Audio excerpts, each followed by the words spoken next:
എല്ലാവർക്കും അറിയാം, ഒരു ജീവൻ മരണ പോരാട്ടമായിട്ടാണ് കാര്യങ്ങളെല്ലാം കോൺഗ്രസ് കാണുന്നത്. എന്തൊക്കെയാണ് അവിടെ നിന്നുള്ള ഏറ്റവും പുതിയ വിവരങ്ങൾ?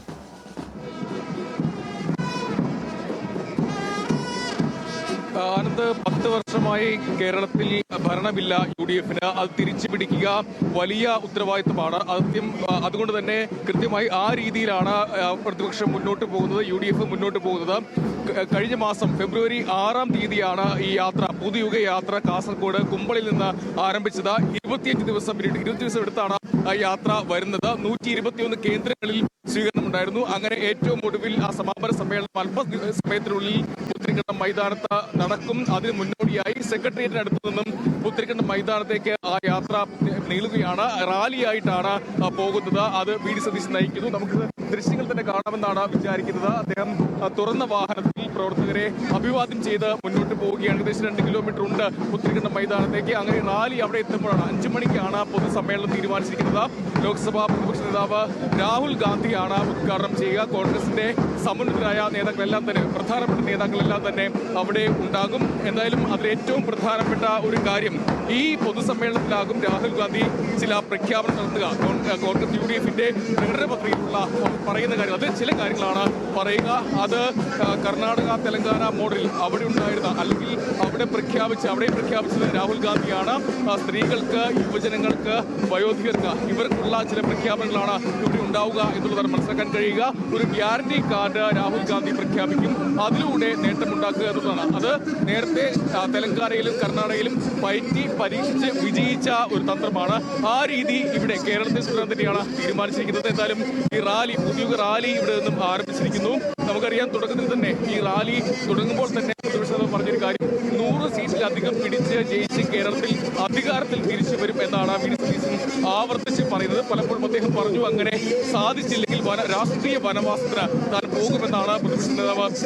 അത്രത്തോളം ആത്മവിശ്വാസത്തിലാണ് അദ്ദേഹം അത് പറയുകയും ചെയ്തത്. എന്തായാലും അതിന്റെ പുതിയ യാത്രയുടെ ഏറ്റവും അവസാനത്തെ സമാപന സമ്മേളനമാണ്, അല്ലെങ്കിൽ പൊതുസമ്മേളനം നടക്കാൻ പോകുന്നത്. അത് പുത്തരിക്കണ്ടം മൈതാനത്താണ്. അവിടെ 10,000-കണക്കിന് ആളുകൾ, പ്രവർത്തകർ അവിടേക്ക് എത്തും. നമുക്ക് കാണാം, ദൃശ്യങ്ങൾ തന്നെ 1000-കണക്കിന് പ്രവർത്തകരിലേക്ക് എത്തിയിട്ടുണ്ട്. ഇവിടെ ഈ സെക്രട്ടറിയേറ്റിന് മുന്നിൽ റാലി തുടങ്ങിയപ്പോൾ അതിന് സ്വീകരണം നൽകിയത് 3 നിയോജക മണ്ഡലങ്ങളിലെ പ്രവർത്തകരാണ്. നേമം, വട്ടിയൂർക്കാവ്, തിരുവനന്തപുരം. ഈ 3 നിയോജക വലിയ ജനക്കൂട്ടം ഇവിടെ ആയിട്ടുണ്ട്. എന്തായാലും പുത്തരിക്കണ്ടം മൈതാനം ഇന്ന് നിറഞ്ഞു കവിയുമെന്നതിൽ സംശയമില്ല. എന്തായാലും കോൺഗ്രസിന്, നേരത്തെ ആനന്ദ് പറഞ്ഞു തന്നെ, കോൺഗ്രസിന് UDF-ന് ഇത് ജീവൻ മരണ പോരാട്ടമാണ്. കാരണം 10 വർഷമായി അവർക്ക് ഇത്തവണ പരിഷ്കരിക്കാൻ കുറച്ച് തന്നെയാണ് മുന്നോട്ട് പോകുന്ന ഉപതെരഞ്ഞെടുപ്പുകളിൽ വലിയ മുന്നേറ്റം UDF-ന് ഉണ്ടാക്കാൻ കഴിഞ്ഞു. പക്ഷേ അവർക്ക് നഷ്ടപ്പെട്ടത് ചേലക്കര മാത്രമാണ്, അല്ലെങ്കിൽ അവർക്ക് പിടിക്കാൻ കഴിയാതെ പോയത് ചേലക്കര മാത്രമാണ്. ബാക്കിയുള്ള ഇടങ്ങളിലെല്ലാം അവർക്ക് വലിയ രീതിയിൽ മുന്നേറ്റം കാഴ്ചവെക്കാൻ സാധിച്ചു. അതുതന്നെയാണ് ആത്മവിശ്വാസത്തിന്റെ ഏറ്റവും പ്രധാനപ്പെട്ട ഒരു കാരണവും. അവർ ഈ യാത്ര തുടരുന്നതിനിടെ നമ്മളിൽ നിന്ന് ഫെബ്രുവരി 6-ാം തീയതി യാത്ര ആരംഭിച്ചു. അത് പിന്നീടുമ്പോൾ വലിയ ജനക്കൂട്ടം, അല്ലെങ്കിൽ വലിയ ഒരു അംഗബലം അവർക്ക് ഉണ്ടാവുകയും ചെയ്തു. ചെറിയ ഒരു കല്ലുകടി ഉണ്ടായത് പേരാമ്പ്രയിലാണ്. പേരാമ്പ്രയിലേക്ക് ഈ യാത്ര എത്തിയപ്പോൾ അവിടെ ഷാഫി പറമ്പിൽ പ്രസംഗിക്കുന്നതുമായി ബന്ധപ്പെട്ട ചില തർക്കങ്ങൾ, അല്ലെങ്കിൽ ഒരു ഉന്തം തള്ളുമൊക്കെ ഉണ്ടായി. അതിനെയും കോൺഗ്രസ്, അല്ലെങ്കിൽ UDF ന്യായീകരിക്കുകയാണ് ചെയ്തത്. അത് സ്നേഹത്തോടെയുള്ള പിടിച്ചുമാറ്റൽ എന്ന രീതിയിലാണ് അവർ അത് പ്രയോഗിക്കുകയും ചെയ്തത്. പിന്നീട് പലയിടങ്ങളിലും വലിയ ജനമുന്നേറ്റമാണ് ഉണ്ടായതെന്നാണ് വി ഡി സതീശൻ, പ്രത്യേകിച്ച് ഈ യാത്ര അവസാന ഘട്ടത്തിലേക്ക് എത്തുമ്പോൾ അദ്ദേഹം പറഞ്ഞു വെക്കുന്നത് അങ്ങനെയാണ്. സർക്കാരിനെതിരെ ഒരു വികാരമുണ്ട്. പ്രത്യേകിച്ച് കണ്ണൂരിൽ ഈ യാത്ര കണ്ണൂരിലെത്തിയപ്പോൾ 10,000-കണക്കിന് വോട്ടിന് പരാജയപ്പെട്ട ഇടങ്ങളിൽ വലിയ ജനമുന്നേറ്റമുണ്ട്. അത് സർക്കാരിനെതിരായ വികാരം തന്നെയാണ് എന്നാണ് പ്രതിപക്ഷ നേതാവ് പറയുന്നത്. നിലവിൽ പലവിധ അഴിമതി കഥകൾ, അല്ലെങ്കിൽ ആരോപണങ്ങൾ പ്രതിപക്ഷം ഉന്നയിക്കുന്നുണ്ട്. അതുപോലെ തന്നെ പല ശബരിമല സ്വർണ്ണക്കൊള്ള അടക്കമുള്ള വിഷയങ്ങൾ സജീവമായി തന്നെയാണ് പ്രതിപക്ഷം ഉന്നയിക്കുന്നത്.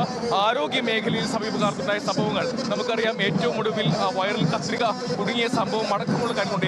ഏറ്റവും അത്തരം ആരോഗ്യ മേഖലയിലെ പ്രശ്നമടക്കം ഉയർത്തിക്കാട്ടിയാണ് ഈ യാത്രയിൽ ഉടനീളം പ്രതിപക്ഷ നേതാവ് പ്രസംഗിച്ചത്, അല്ലെങ്കിൽ UDF-ന്റെ നേതാക്കൾ പ്രസംഗിച്ചത്. എന്തായാലും ഇതൊരു ജീവൻ മരണ പോരാട്ടം തന്നെയാണ്. അതിന്റെ ഒരു തെരഞ്ഞെടുപ്പിന്റെ ഒരു സൂചന തന്നെയാണ്. അല്ലെങ്കിൽ തെരഞ്ഞെടുപ്പിലേക്ക് പോകുമ്പോൾ കരുത്ത് കാട്ടി മുന്നേറ്റം ഉണ്ടാക്കുക എന്നുള്ളത് തന്നെയാണ് UDF തീരുമാനിച്ചിരിക്കുന്നത്. അതിന്റെ ഭാഗമായി തന്നെയാണ് പുതുയുഗ യാത്ര തീരുമാനിച്ചതും. അതിന്റെ സമാപനമാണ് ഇന്ന്. 121 കേന്ദ്രങ്ങളിലാണ് സ്വീകരണം ലഭിച്ചത്. 25 ദിവസത്തിനാണ് യാത്ര ഇവിടേക്ക് വരുന്നത്. എന്തായാലും അല്പസമയത്തിനുള്ളിൽ തന്നെ പുത്തരിക്കണ്ടം മൈതാനത്തേക്ക് ഈ യാത്രയെത്തും. അവിടെ ലോക്സഭാ പ്രതിപക്ഷ നേതാവ് രാഹുൽ ഗാന്ധി ഈ സമാപന സമ്മേളനം ഉദ്ഘാടനം ചെയ്യും. അദ്ദേഹം ചില പ്രഖ്യാപനങ്ങളും അവിടെ നടത്തും. വിനിൽ തുടരൂ. ഏതായാലും പുത്തരിക്കണ്ട മൈതാനത്ത് വിനിൽ സൂചിപ്പിച്ചതുപോലെ 25 ദിവസത്തെ കാസർഗോഡ് കുമ്പളയിൽ നിന്ന് തുടങ്ങി യാത്ര സമാപിക്കാൻ പോവുകയാണ്. പരമാവധി ശക്തി പ്രകടനമായി മാറ്റുകയാണ് ഈ യാത്രയുടെ സമാപനത്തെ കോൺഗ്രസ്. അവരെ സംബന്ധിച്ചതൊരു ജീവൻ മരണ പോരാട്ടമാണ്. എന്തു വില കൊടുത്തും നിയമസഭാ തെരഞ്ഞെടുപ്പിൽ ഭരണം തിരികെ പിടിക്കണം. 10 വർഷമായി തുടരുന്ന LDF സർക്കാരിനെ താഴെ ഇറക്കണം. അതിനെന്തെല്ലാം ചെയ്യാൻ കഴിയുമോ അതൊക്കെ ചെയ്യണം.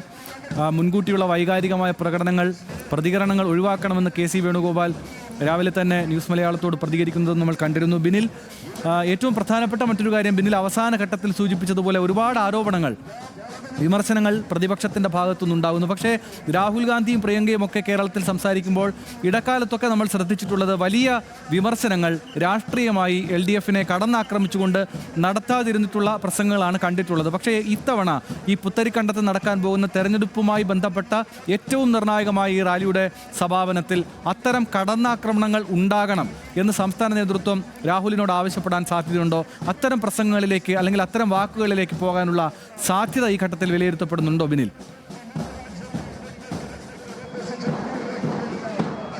ആനന്ദ്, 2 ദിവസം രാഹുൽ ഗാന്ധി കേരളത്തിൽ ഉണ്ടായിരുന്നു. അദ്ദേഹം പലയിടങ്ങളിലും പ്രസംഗിച്ചു. പക്ഷേ ഇതാണ് കോൺഗ്രസിന്റെ അല്ലെങ്കിൽ UDFന്റെ ഒരു രാഷ്ട്രീയ വേദി കഴിഞ്ഞ ദിവസങ്ങളിലൊക്കെ സംഘടിപ്പിച്ചതൊക്കെ ഒരു അത്തരത്തിലുള്ള പരിപാടികൾ ആയിരുന്നില്ല. ഇന്നെന്തായാലും അത്തരം കടുപ്പിച്ചുള്ള സംസ്ഥാന സർക്കാരിനെയും കേന്ദ്രത്തെയും കടന്നാക്രമിച്ചുള്ള ഒരു പ്രസംഗം തന്നെയായിരിക്കും അദ്ദേഹം നടത്തുക. അല്ലെങ്കിൽ അദ്ദേഹത്തിന്റെ വാക്കുകളിൽ അതുണ്ടാകും എന്നാണ് മനസ്സിലാക്കാൻ കഴിയുന്നത്. പ്രത്യേകിച്ച് ഇത് തെരഞ്ഞെടുപ്പ് അടുത്ത് നിൽക്കുകയാണ്. അടുത്ത ദിവസങ്ങളിൽ തന്നെ തെരഞ്ഞെടുപ്പിന്റെ പ്രഖ്യാപനം ഉണ്ടാകും, അല്ലെങ്കിൽ അടുത്ത ഈ മാസം തന്നെ അത് ഉണ്ടാകുമെന്നാണ് നമ്മൾ കരുതുന്നത്.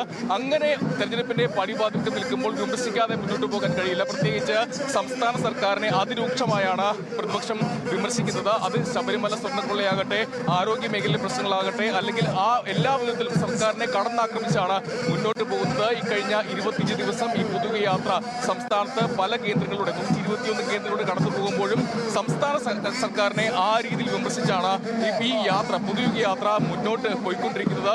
അതുകൊണ്ട് തന്നെ പ്രത്യേകിച്ച് ഈ യാത്ര അവസാനിക്കുമ്പോൾ ആ വിമർശനം കടുപ്പിക്കാൻ തന്നെയാണ് തീരുമാനിച്ചിട്ടുള്ളത്. രാഹുൽ ഗാന്ധിയിൽ നിന്നും ആ വിമർശനം ഉണ്ടാകുമെന്നാണ് നമുക്ക് കരുതാൻ സാധിക്കുക. എന്തായാലും ഇന്ന് യാത്ര അവസാനിക്കുമ്പോൾ അവിടെ രാഹുൽ പ്രസംഗിക്കുമ്പോൾ ഏറ്റവും പ്രധാനമായും അവർ ചൂണ്ടിക്കാണിക്കുന്നത് ഈ ഗ്യാരണ്ടി കാർഡ് തന്നെയാണ്.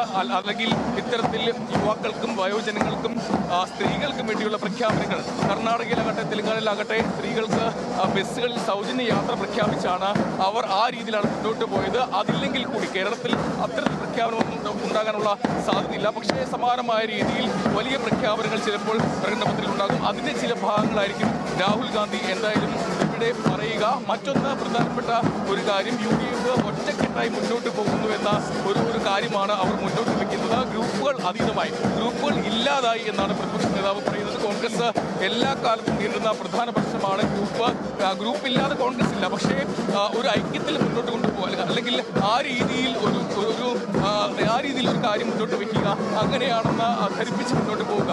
അങ്ങനെ ഒരു ഐക്യമുണ്ടായാൽ ഭരണം പിടിക്കാൻ കഴിയും എന്നുള്ള ഒരു കാര്യമാണ്. അല്ലെങ്കിൽ വീണ്ടും പ്രതിപക്ഷത്തിൽ ഇരിക്കേണ്ടി വരും എന്ന ഒരു രീതിയിലാണ് ആ കാര്യങ്ങൾ അവതരിപ്പിക്കുന്നത്. അല്ലെങ്കിൽ പ്രതിപക്ഷ നേതാവ് ഈ യാത്രയോടനീളം ആ കാര്യം പറയുകയും ചെയ്തത്. നിലവിൽ എന്തായാലും ഭരണം പിടിക്കാനുള്ള, കേരളത്തിൽ അധികാരത്തിൽ തിരിച്ചു വരാനുള്ള എല്ലാ സാധ്യതയുമുണ്ട് എന്നാണ് പ്രതിപക്ഷ നേതാവ് പറയുന്നത്, പ്രതിപക്ഷ പാർട്ടികൾ പറയുന്നത്. അതുകൊണ്ട് ഐക്യത്തിൽ UDF ഒറ്റക്കെട്ടായി മുന്നോട്ട് പോകുന്നു. ഇവിടെ ഗ്രൂപ്പില്ല, അല്ലെങ്കിൽ ഘടകകക്ഷികളുമായ പ്രശ്നങ്ങളില്ല എന്നാണ് പ്രതിപക്ഷ നേതാവ് VD സതീശൻ പല ആവർത്തി പറയുകയും ചെയ്യുന്നത്. അങ്ങനെ മുന്നോട്ട് പോയാൽ കേരളത്തിൽ തിരിച്ചു വരാൻ കഴിയും. ഇനിയും 5 വർഷം പ്രതിപക്ഷത്ത് ഇരിക്കാൻ കഴിയില്ല, അധികാരത്തിലേക്ക് വരണം. ഈ സർക്കാർ, അതായത് രണ്ടാം പിണറായി സർക്കാർ വന്നതോടെ തന്നെ കഴിഞ്ഞ 10 വർഷമായി വലിയ പ്രശ്നങ്ങൾ കേരളത്തിലുണ്ട്. ആരോഗ്യ മേഖലയിൽ വെന്റിലേറ്ററിലാണ് എന്നാണ് പ്രതിപക്ഷ നേതാവ് പറയുകയും ചെയ്തത്. ശബരിമല സ്വർണ്ണക്കൊള്ളയുണ്ട്. സമാനമായി സർക്കാരിന്റെ പല മേഖലകളിൽ ഇത്തരം പ്രശ്നങ്ങളുണ്ട്. അതൊക്കെ ഉണ്ട് എന്ന് അതൊക്കെ ഉയർത്തിക്കാട്ടി മുന്നോട്ട് പോവുക എന്നുള്ളത് തന്നെയാണ് ഈ യാത്ര ലക്ഷ്യം വെക്കുന്നത്. എന്തായാലും യാത്ര വലിയ വിജയമാണ് എന്നാണ് പ്രതിപക്ഷം അവകാശപ്പെടുന്നത്. ഇപ്പോൾ സമാപന സമ്മേളനത്തിൽ അടങ്ങുമ്പോൾ തന്നെ വലിയ ജനാവലി ഇവിടെ തന്നെ കാണാൻ കഴിയുന്നത്. പുത്തരിക്കണ്ട മൈതാനത്ത് ഇതിലും ഇരട്ടി ആളുകൾ ഉണ്ടാകുമെന്നാണ് പ്രതിപക്ഷ നേതാവ് പറയുന്നത്. നേരത്തെ സൂചിപ്പിച്ച ഒരു കാര്യമാണ്, യാത്ര കണ്ണൂരിലെത്തിയപ്പോൾ തന്നെ പ്രതിപക്ഷ നേതാവ് ഒരു കാര്യം ചൂണ്ടിക്കാട്ടിയിരുന്നു. അവിടെ 10,000-കണക്കിന് ഒറ്റ ഇടങ്ങളിൽ പോലും വലിയ ജനപങ്കാളിത്തം ഉണ്ടാക്കാൻ സാധിച്ചു. അവിടെയൊക്കെ അത് പ്രകടനമാണ്. അത് സൂചിപ്പിക്കുന്നത് സർക്കാരിനെതിരായ വികാരം ഉണ്ട് എന്നാണ് VD സതീശൻ പറയുന്നത്. എന്തായാലും വലിയ ആത്മവിശ്വാസം തന്നെയാണ് പ്രതിപക്ഷം ഉള്ളത്. അവസാനത്തേക്ക് യാത്ര അവസാന ഘട്ടത്തിലേക്ക് അടുക്കുമ്പോൾ പോലും അദ്ദേഹം പറയുന്നത് അക്കാര്യമാണ്. ഇതിനിടയ്ക്ക് തന്നെ UDFൽ അല്ലെങ്കിൽ കോൺഗ്രസിൽ പലവിധ പ്രശ്നങ്ങൾ ഉയർന്നു വരികയും ചെയ്തത്. എങ്കിലും അവസാനത്തേക്ക് അടുക്കുമ്പോൾ അത്തരം പ്രശ്നങ്ങളില്ല. UDF UDF ഒറ്റക്കെട്ടാണ് എന്ന രീതിയിൽ തന്നെയാണ് മുന്നോട്ട് പോകുന്നത്. നിലവിൽ എന്തായാലും യാത്ര ഈ അല്പസമയത്തിനുള്ളിൽ പുത്തരിക്കണ്ടം മൈതാനത്തേക്ക് എത്തും. ബിനിൽ തുടരണം. ബിനിൽ ലീല സാബുവാണ് തിരുവനന്തപുരത്ത് നിന്നുള്ള തത്സമയ ദൃശ്യങ്ങളും വിവരങ്ങളുമായി നമ്മളോടൊപ്പം ഉള്ളത്. തിരുവനന്തപുരത്തെ കിഴക്കേക്കോട്ട വഴി പുത്തരിക്കണ്ടത്തേക്കുള്ള എല്ലാ ഊർജ്ജവും ആവാഹിച്ചുകൊണ്ട് എങ്ങനെയും ഈ തെരഞ്ഞെടുപ്പിൽ വിജയം, അതോടൊപ്പം LDFനെ മറികടക്കുക, പിണറായിയുടെ നേതൃത്വത്തിലുള്ള ഇടതുമുന്നണിയെ ഭരണത്തിൽ നിന്ന് മാറ്റുക എന്ന ലക്ഷ്യം, അത് കോൺഗ്രസിൻ്റെ അതിജീവന അജണ്ട കൂടിയായി അവർ എടുത്തിട്ടുണ്ട്. അതിനു വേണ്ടിയിട്ടുള്ള എല്ലാ ക്രമീകരണങ്ങളും കോൺഗ്രസ് നടത്തിയുന്നുണ്ട്. അതിനു വേണ്ടിയിട്ടുള്ള ഭിന്ന സ്വരങ്ങൾ ഉണ്ടാകാതിരിക്കാനുള്ള പ്രത്യേക ശ്രദ്ധ എല്ലാവരുടെയും ഭാഗത്തു നിന്നുണ്ടാകുന്നുണ്ട്. പക്ഷേ